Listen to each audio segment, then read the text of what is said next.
all of you have heard the story, so you know how painful and how much damage domestic violence can be, how much hurt, pain it can cause, especially when it ends so tragically.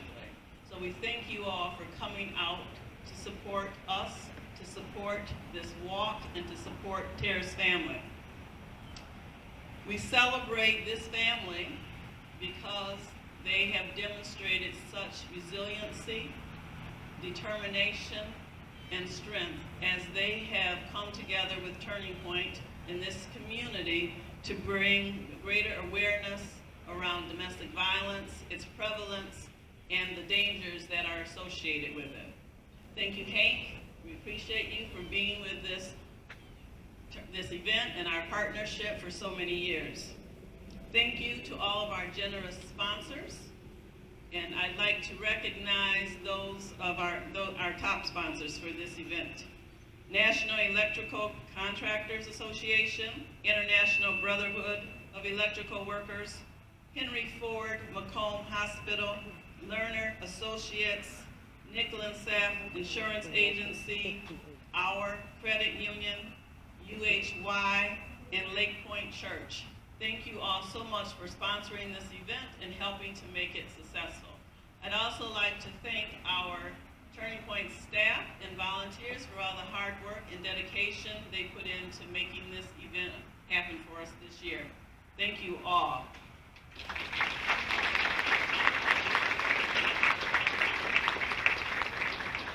1 in 3 women and 1 in 7 men experience intimate partner violence.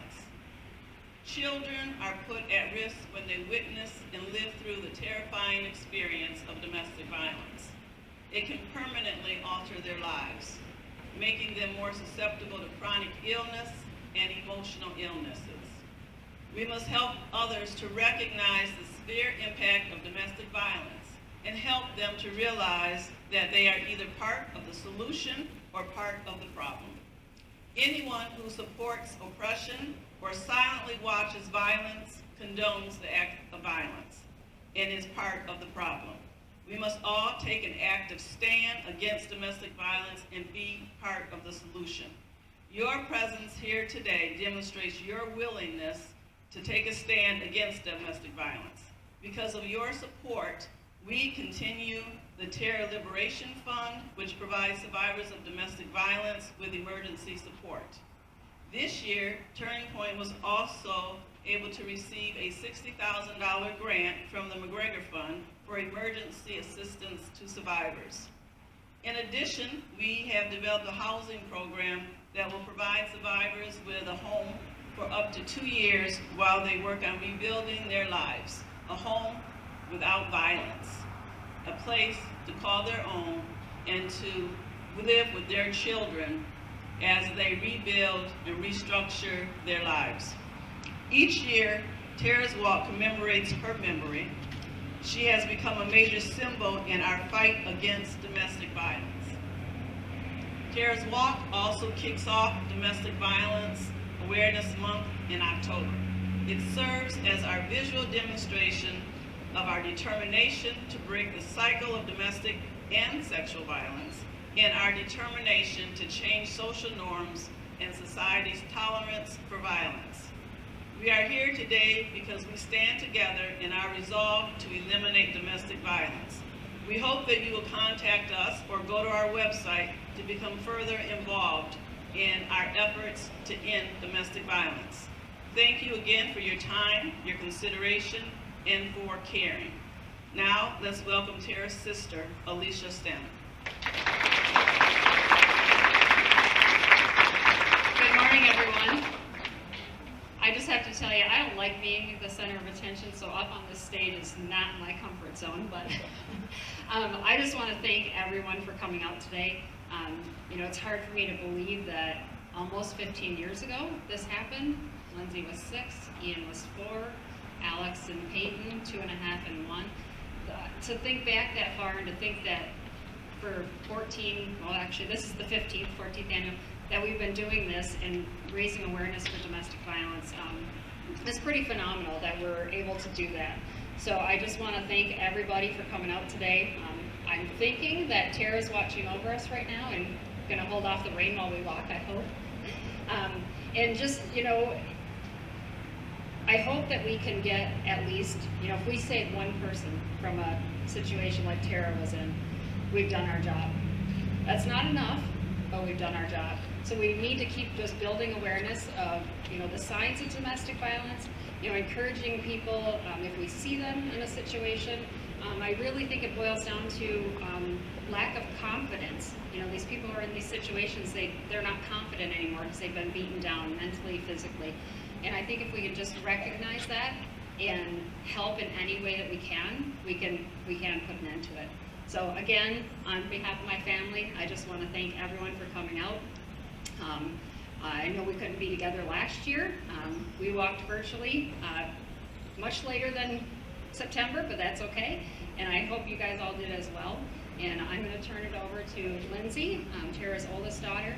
And again, just thank you very much for coming out today.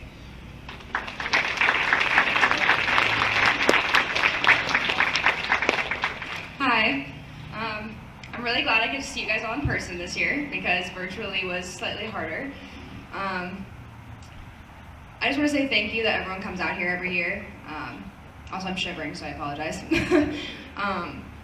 It means more to me than I think that any of you guys will ever know that we continue to do this even 15 years down the line, and we still have so many people come out and raise awareness for this. I think that a scenario that's been really recent that a lot of people have heard about is the case of Gabby Petito and the situation that she had with her ex-fiance. It's things like that, and when I hear about how domestic violence cases increased over the pandemic, it makes this even more important. Even though we have to, go and do this different ways, whether it's virtually or now we actually get to come in person, it's more important now than ever that we continue to raise awareness for domestic violence. So I appreciate everyone who came out today, even though it's raining. But yeah, thank you. And I'm gonna give it to Ian.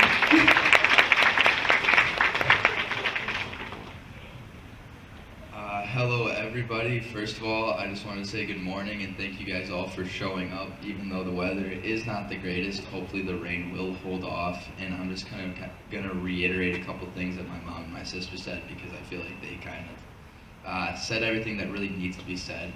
So first of all, I just want to thank everybody for showing up because honestly, you guys' support for this cause just means the world to me, and I know it means the world to my family. Because I know, at least from me personally, this is definitely something that's just like helped heal me personally, and because I know being able to go and spread the word and make sure that somebody else doesn't have to ever go through stuff that like me or my sister or my mom or anybody else in my family's had to go through. Just one person, if I can change that one person's life, that would just make all of this like totally worthwhile. And if it's more than that, just more the merrier, because I don't want anybody else to have to go through something like we had to. And your guys' support 1000% helps with that, so I just wanted to say thank you guys, and hopefully the rain will hold off for the next couple of hours so we don't get soaking wet, but just in case. I think Aqua Zumba is also on the list, so I think we'll be good one way or another. And so I just want to say thank you guys, and you guys have a great rest of the day.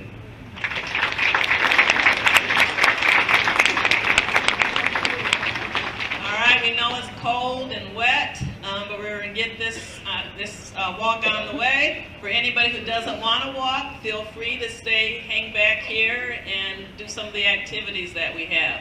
But for those of you who are ready to brave the weather, let's go.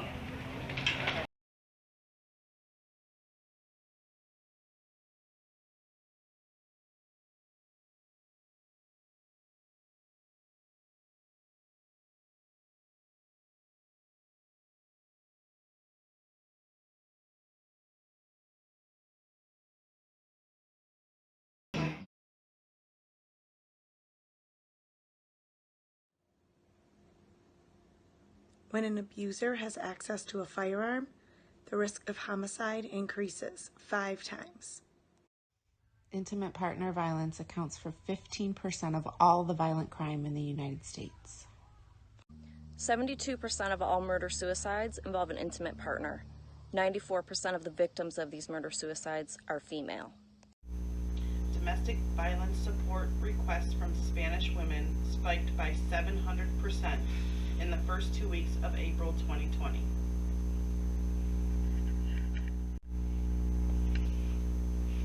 Familicide. Research shows perpetrators are almost exclusively men in heterosexual relationships. It is not always preceded by violence. A more common denominator is a desire for or a sense of entitlement to control the family unit. A loss of control over masculine domains is at the heart of familicides, even when there is no clear history of domestic abuse.